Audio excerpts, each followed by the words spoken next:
Hello, I'm Faye, and I thought we could have a brief little chat about my potential reading plans for March. There are three aspects that are sort of sorting my TBR for March, or qualifying it. The first of which is that March it always covers the Irish Readathon hosted by Leanne Rose and Words of Clover, which I've never really participated in, but I like having a readathon that sort of structures my reading a little bit every month. And I think this is one that is relaxed enough and easy enough to fulfill with books that I'm interested in anyhow. For instance, I have Snowflake here by Louise Nealon, who is an Irish author, I believe. At least it says here that she studied in Dublin. And this one I've had on my bookshelf for quite a while now, and this was a complete cover buy in the bookshop. It says here, Debbie White lives on a dairy farm with her mother, Maeve, and Billy, her uncle. Billy sleeps out in a caravan in the garden with a bottle of whiskey and the stars overhead for company. Maeve spends her days recording her dreams, which she believes to be prophecies. And then she starts being a student. That sort of changes the family dynamic that they have going on. And I think just this sounds like a sweet one, really. So this is one I would be interested in reading. I also got Haven by Emma Donoghue from the library last week. And I've read Room by Emma Donoghue, which probably was her most blowout success. And I also read, what's it called? The Gift, with a woman, with a young woman teenager who supposedly doesn't eat. I think so. And I liked both of those. So it's been a long time that I've read anything by Emma Donoghue, and they had this in the bookshop. And this might be an option. But there's a slim chance, I think slim chance, that this one will be longlisted for the Women's Prize for Fiction, which is announced on March 7th. Yeah. So that would be cool if I could also cover starting reading books on the long list, because I would like to do that this year. And finally, I don't have that here with me, but it's at my extended bookshelf, i.e. my mum's bookshelf, and that's Foster by Claire Keegan.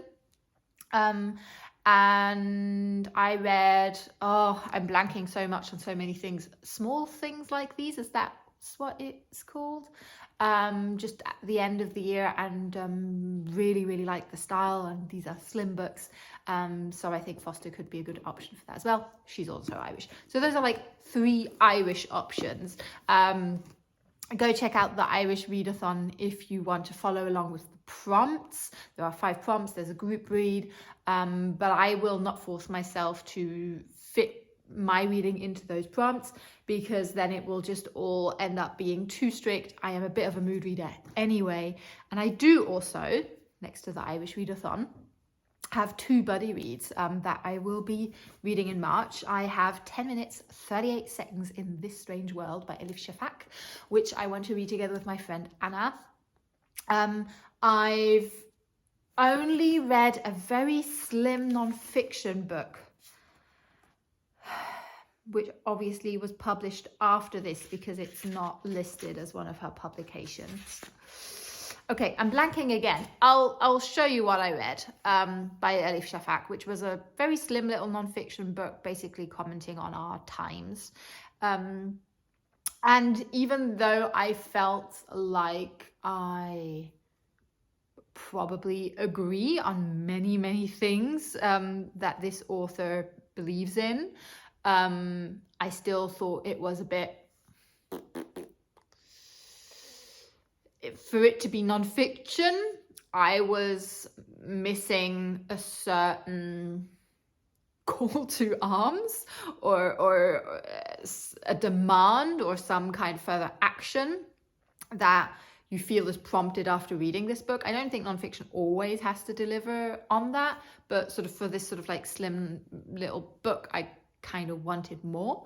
But Elif Shafak is a very popular reader with quite a few people whose reading tastes I trust. Can you trust a taste? Who I feel like my reading taste is aligned to. That's maybe more correct. So I do want to pick up one, and buddy reads are always a good way to trust that I will at least fulfill one book on my planned reading list. And then the other book that falls into the category of reading socially is Big Swiss by Jen, is it Baggin? I didn't read how her surname is pronounced. She's an American author, and we will be reading this book in March in the afternoonified book club that is run by Claudine. And do I know much about this book? I think it's the story of a woman who falls in love with a person through transcribing the sex therapy sessions that this person is partaking in, something like that. The plot sounds really cool. I did work as a relationship coach for over 2 years, so these topics sometimes bore me. It's a bit harsh because I have talked so much about love, relationships, and sex. And sometimes I really enjoy reading about these topics because I do have somewhat of an interest in relationships. Who doesn't? But I have thanks to sort of that brief work experience, that work experience and my psychology studies, a bit more of a vested interest in certain sort of more academic considerations maybe around the topic. And also I do find it just very, very entertaining when someone covers these topics in a way that I can really like recognize from what I'm used to. Yeah, so and we're reading this in the book club, and I just want to be part of the gang. So that's also one I will be reading, and also one that is in with a slim chance to be nominated for the Women's Prize for Fiction.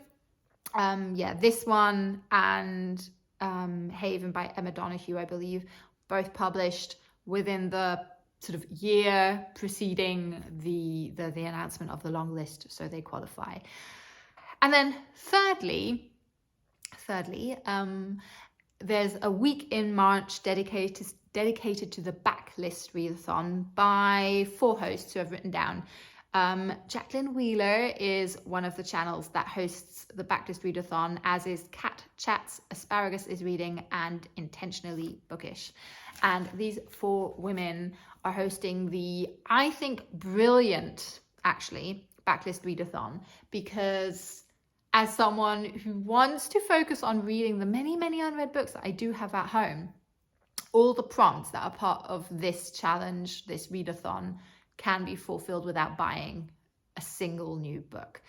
I also have I have hopefully 2 weeks off in March. I will be going on holiday with my boyfriend for 1 week, and hopefully if I can manage to get that second week in, which I would really, really like, I will just be at home enjoying life, and this will also coincide with the Backlist Readathon week, so that would be cool. I could really push to read some of the books that I'm really excited on my bookshelves. This could be one of them. It's also really cute. They have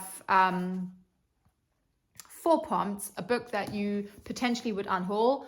I could imagine unhauling this one, actually, if this has the same aspects that sort of I feel like are lacking as in the very short non-fiction book that I read by Elif Shafak.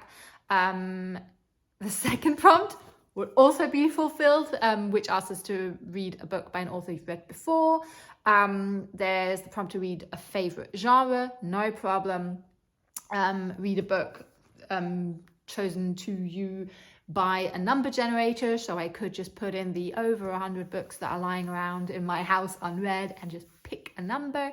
And then the 5th prompt is a prompt that you choose depending on whose host's prompt you want to go with. So I think that's really fun, and that gives you a lot of flexibility as well.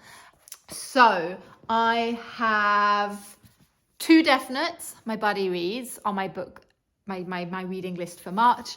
I definitely want to read something by an Irish author, and maybe you can actually help me out and point me out whether you've read either one of these or Foster by Claire Keegan, and point me in whatever you think is the best book, essentially. And I want to start reading some books that are on the long list for the Women's Prize for Fiction, which is announced on March 7th. There are some really cool prediction videos out there, and I'm trying to not start collecting books, because if they're not on the list, then I think I won't bother. It sounds a bit harsh, doesn't it? I've joined the library basically because I feel like that would be a good way for me to not spend loads of money just because I want to read along with nominations for the book prizes this year.